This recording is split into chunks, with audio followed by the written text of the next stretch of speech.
সে বুঝতে পারে খড়গ হারিয়ে যাওয়া এবং নবকুমারকে মুক্ত করার পেছনে আসলে কপাল কুণ্ডলার হাতই রয়েছে।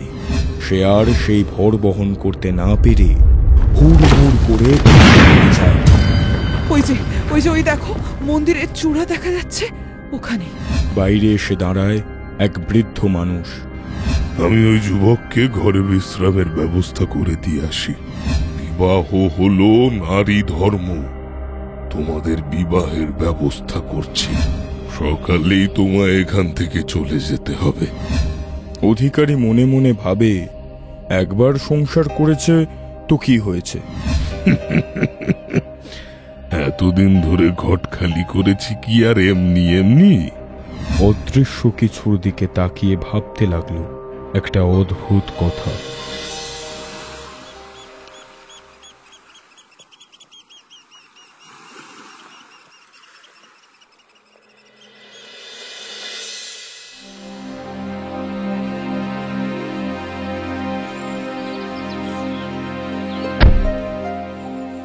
ঘুম ভেঙেছে?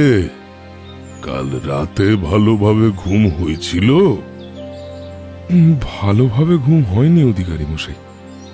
এমন সময় কি আর ভালোভাবে ঘুম হয়? তবে এই দুদিনে যে ঝড় আমার উপর দিয়ে বয়ে গেছে তাতে বড় ক্লান্ত হয়ে পড়েছিলাম। সেই ক্লান্তির সামান্য লাঘব হয়েছে। রাতে তোমায় যে কথা বলেছিলাম সে ব্যাপারে কোনো কিছু ভেবেছো? তুমি কি একাই যাবে নাকি তোমার সঙ্গে? নবকুমার চুপ করে রয়েছে দেখে অধিকারী মনক্ষুণ্ণ হলেন। তিনি বুঝতে পারলেন তার বোঝানো ব্যর্থ হয়েছে, তাই সামান্য কালো হয়ে গেল তার মুখ। তাহলে চলো, তোমায় একাই রেখে আসি। কপাল কুণ্ডলার জন্য না হয় অন্য কোনো ব্যবস্থা করতে হবে। তাকে মা বলে ডেকেছি, তাকে তো আর বিপদের মধ্যে ফেলে দিতে পারি না। সবাই তো আর প্রতিদান ভুলতে পারে না। নবকুমার শয্যায় উঠে বসেছিল। এই কথায় তার মনের ভেতরে কোথায় যেন আঘাত লাগলো। গোটা রাত ধরে সে কপাল কুণ্ডলার কথাই ভেবেছিল। কপাল কুণ্ডলার রূপ যে আহামরি তেমন কিছু নয়।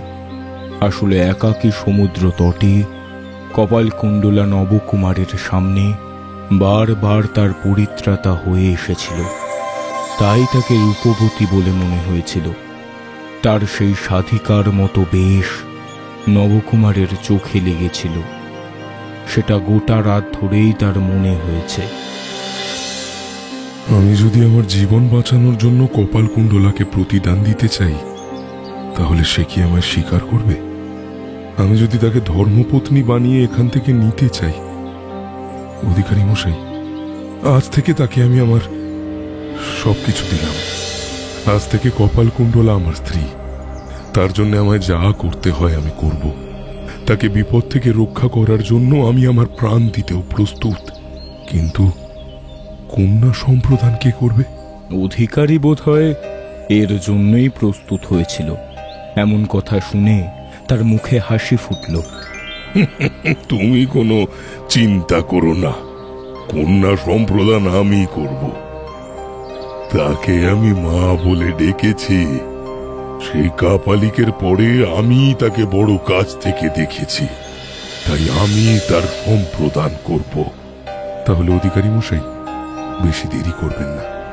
সে কাপালিক যদি আমাদের খুঁজতে খুঁজতে এখানে এসে পড়ে, তাহলে আমরা বড় বিপদে পড়ব। তোমায় কোনো চিন্তা করতে হবে না। আজকের দিনটা পর্যন্ত আমি তোমাদের লুকিয়ে রাখতে পারবো। আর যদি সে এখানে এসে পড়ে, তাহলেও তোমাদের আমি রক্ষা করতে পারবো। তবে আজই আমি সমস্ত ব্যবস্থা করে তোমাদের মেদিনীপুরের পথে রেখে আসব। এই কথা বলে অধিকারী মশাই ঘর থেকে বেরিয়ে গেলেন। আর তারপর নবকুমার স্থির চোখে তাকিয়ে রইল দরজার দিকে। আপনার কথা শুনে এই কাজ করছি, কিন্তু কাজটা কি ঠিক হচ্ছে? শুধু শুধু এই যুবকের ভাগ্যের সঙ্গে আমার ভাগ্যকে জড়িয়ে ফেলে তাতে যদি তার কোনো ক্ষতি হয়? তার ভাগ্যের সঙ্গে নিজের ভাগ্য তুমি আগে জড়িয়ে ফেলেছ মা। তাকে ওই কাপালিকের হাত থেকে রক্ষা করে, আর সেই কাজটা তুমি ভালোই করেছ। এখন যদি তোমার রক্ষার প্রতিদানে সে তোমায় রক্ষা করার জন্য তোমায় এখান থেকে বিবাহ করে নিয়ে যায়, তাতে আপত্তি কোথায়? আপত্তি না অধিকারী মশাই, আসলে আসলে আমি বড় ভয় পাচ্ছি, যদি এরপরে কিছু হয়। কপালকুণ্ডলা ভয় পাচ্ছিল, এবং সে ভয় অমূলক নয়। সে জানতো কাপালিক তাদের এত সহজে ছেড়ে দেবে না।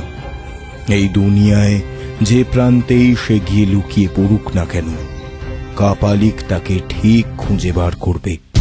একবার খুঁজে বার করলে তার সঙ্গে সঙ্গে নবকুমারেরও যে বিপদ হবে।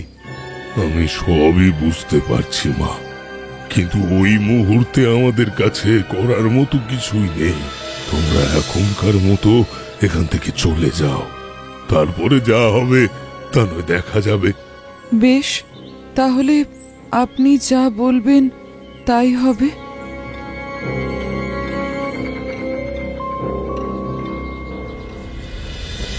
তালপাতার পুঁথিতে লেখা বিবাহ মন্ত্র পড়ে অধিকারী মশাই নবকুমার ও কপালকুণ্ডলার বিয়ে দেন।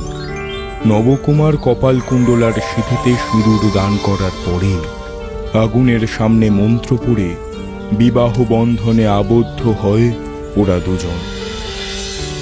আজ থেকে তোমার সব দায়িত্ব আমার, কপালকুণ্ডলা। আর তোমার কাউকে ভয় পাওয়ার প্রয়োজন নেই। তোমায় আমি আজই এখান থেকে নিয়ে যাব। মা, আমার যদি সামর্থ্য থাকতো তাহলে তোমাদের দুজনকে আমি এখানেই রেখে দিতাম, চোখের আড়াল হতে দিতাম না। কিন্তু আমার যে কিছু করার নেই, আমি তোমাদের এখানে রাখতে পারবো না, তোমাদের যেতেই হবে। কপালকুণ্ডলা কিছু বলল না, চুপ করে একবার সামনে দেবী মূর্তির দিকে তাকিয়ে দেখল। তারপরে মাথা নিচু করে রইল। অধিকারী সামনে এসে দাঁড়ালো, তার হাতে একটা পুঁটলি। মা, তুমি তো জানো তোমাদের আশীর্বাদে আমার অর্থের চিন্তা নেই। এই পটলির মধ্যে সামান্য কিছু আছে, এটা নিয়ে যাও, আশা করি এটা তোমার কাজে লাগবে।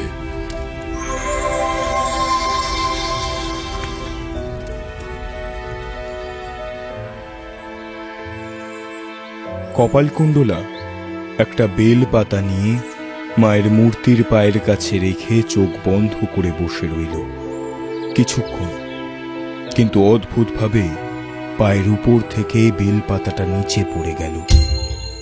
এ কি অধিকারী মশাই, এটা কি হলো? মা বোধহয় কিছু বলতে চাইছে, কিন্তু এখন এই সমস্ত কথা ভাবার জন্য কোনো সময় নেই। এখন তোমাদের বিবাহ সম্পন্ন হয়েছে, এখন পতি ধর্মে তোমার কর্তব্য, তোমায় পালন করতে হবে। এই পুটুলি তুমি সঙ্গে নিয়ে যাও। কপালকুণ্ডলা মনে মনে বেশ ভয় পেয়েছিল। তাহলে মায়ের অর্থ কি সেই কাপালিক? সেই কাপালিক কি তাদের কোনো ক্ষতি করার জন্য তাদের পিছু নিতে পারে? এর কোনো প্রয়োজন নেই অধিকারী মশাই, আপনি এমনিতেই আমাদের জন্য অনেক কিছু করেছেন, তারপরে আবার। আমি কিছুই করিনি, যা হয়েছে সমস্ত কিছু মায়ের ইচ্ছে হয়েছে। মা যা চেয়েছে তাই হয়েছে। এটা তুমি নিয়ে যাও, তোমার যে কোনো প্রয়োজন হতে পারে।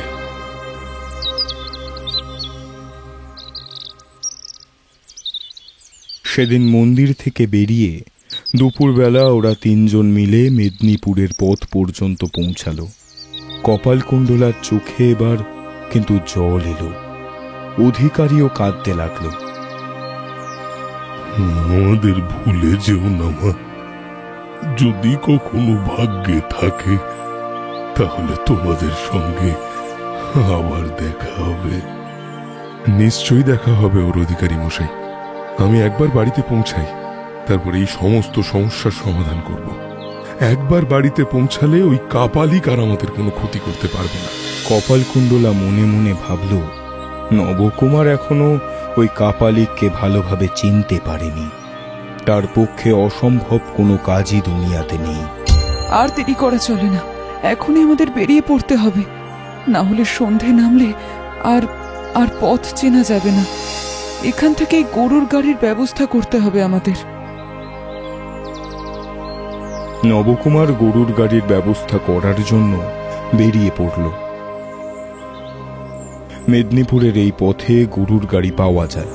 সেই ফাঁকে কপালকুণ্ডলা অধিকারী মশাইকে বলল, অধিকারী মশাই, সে কাপালিক নিশ্চয়ই আপনার কাছে আসবে এবং আপনাকে কিছু জিজ্ঞেস করবে, তবে আপনি কিন্তু তার সঙ্গে বেশি। তোমাদের কথা যদি আমি তাকে বলে দিই তাহলে তোমরা আমায় ক্ষমা করলেও মা আমায় ক্ষমা করবে না। এমন কাজ আমি কখনোই করতে পারবো না।